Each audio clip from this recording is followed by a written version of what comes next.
Si les iPhone 15 et 15 Pro sont trop chers pour vous, j'ai une bonne nouvelle. La 4ème génération de l'iPhone SE est en approche. Nouveau design, nouvel écran, nouvel appareil photo, nouveau processeur et peut-être nouveau prix, c'est bien simple, tout changerait. Alors c'est parti pour faire un tour sur tout ce qu'il faut savoir sur ce prochain iPhone SE qui s'annonce déjà comme un excellent cru. L'iPhone SE actuel est sorti il y a déjà bientôt 2 ans et comme généralement la fréquence de renouvellement de la gamme Special Edition se fait globalement tous les 2 ans, 2024 serait une année privilégiée pour accueillir entre autres cette nouvelle génération d'iPhone SE. Et le moins qu'on puisse dire, c'est qu'Apple nous préparerait du lourd. Assez étonnant de dire ça en parlant d'un iPhone SE qui n'a jamais vraiment été aux avant-gardes, je vous l'accorde, mais laissez-moi vous en dire plus, vous allez voir, vous n'allez pas être déçus. Tout d'abord, esthétiquement, il y aurait enfin du changement. Jusqu'à maintenant, on avait le design de l'iPhone 8, qui lui-même avait hérité de l'iPhone 6 datant de 2014 quand même. Bref, quasi 10 ans après, il est temps de passer à autre chose, et ça tombe bien, puisqu'il se dit qu'Apple reprendra le design de l'iPhone 14 avec des angles bien droits à l'ancienne, et donc pas d'arrondi comme sur la gamme des 15 actuellement. Au niveau du châssis, pas de surprise, on devrait retrouver de l'aluminium comme matériau, l'USB-C devrait remplacer le Lightning et sera très certainement, tout comme sur les iPhone 15 et 15 Plus, limité de l'USB 2.0. Concernant le SoC, je vois bien un A16. Mais en revanche, là où c'est plus étonnant, à la place du commutateur sonnerie silencieux, il y aurait un bouton action, le même qu'on retrouve dans les iPhone 15 Pro, sur lequel on peut configurer toutes sortes d'actions, comme allumer la lampe torche, mettre un mode de concentration, activer un raccourci, etc., etc.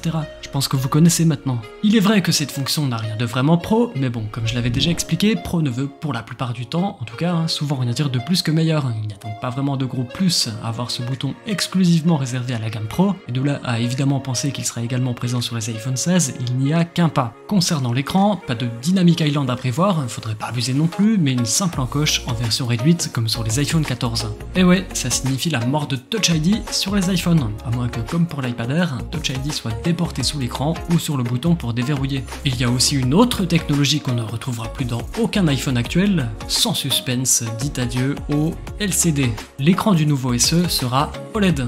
Il n'y a par contre pas beaucoup de détails sur sa taille, est-ce qu'Apple reviendra sur un format mini ou est-ce qu'elle partira sur un format plus classique comme l'iPhone 14 ?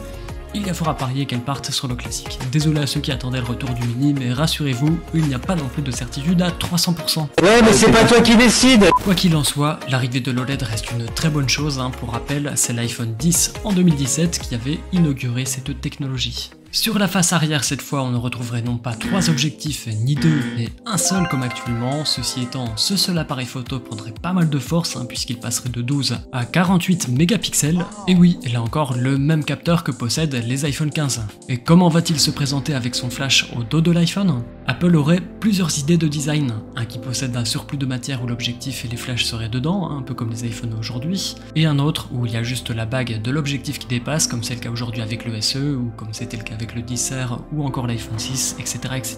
Et pour terminer, une nouveauté qui ne paye pas de mine, mais qui mine de rien ne serait pas des moindres, je parlais évidemment du modem 5G conçu par Apple. Ce serait un pas de plus vers l'indépendance et vers une intégration toujours aussi rapprochée entre hardware et software. Vous avez vu le résultat avec les SoC AX et MX, on ne peut donc qu'attendre de bonnes nouvelles si elle venait à réussir cet exploit. Et même en dehors de l'iPhone, on peut par exemple imaginer avec ce modem un MacBook cellulaire. Toutefois, Apple a récemment renouvelé son contrat avec Qualcomm, l'actuel fournisseur des puces réseau de l'iPhone, et ce jusqu'en 2026. Et là, se pose la question de la date de sortie de ce modèle. Si on en a jusqu'en 2026, ça veut dire qu'on n'aura pas d'iPhone SE avant ? Déjà, rien n'est sûr. Concevoir un modem 5G, c'est pas une chose facile, et ce même quand on s'appelle Apple. Pour preuve, elle a dû racheter pour $1 milliard la branche réseau d'Intel en 2019, ce qui lui a permis par la même occasion de choper pas mal d'ingénieurs, mais aussi des brevets, toujours dans le but d'évidemment faciliter le développement de ce modem qui s'est avéré être plus compliqué à concevoir que prévu. Le plus probable étant une sortie courant 2025, quand on voit à quel point cet iPhone SE est en plus proche de l'iPhone 14, ça n'aurait vraiment pas de sens de l'avoir au catalogue en 2024. L'iPhone 15 n'a même pas encore de bouton action, alors imaginez à ses côtés un SE avec cette fonction pour quasi 2 fois moins cher. Non, c'est impossible. Et pour encore appuyer mon propos, rappelez-vous, quand le premier iPhone SE est sorti en 2016, il avait remplacé le 5S sorti 3 ans plus tôt. Le SE2, ça devient compliqué, en 2020 remplace l'iPhone 8 sorti lui 3 ans plus tôt aussi, Tout ça pour dire qu'en 2025, le SE4 pourrait bien remplacer l'iPhone 14 qui n'a jamais rien eu pour lui, je vous le rappelle c'est un iPhone 13 à peine amélioré, et en plus de ça, il fêtera ses 3 ans au catalogue.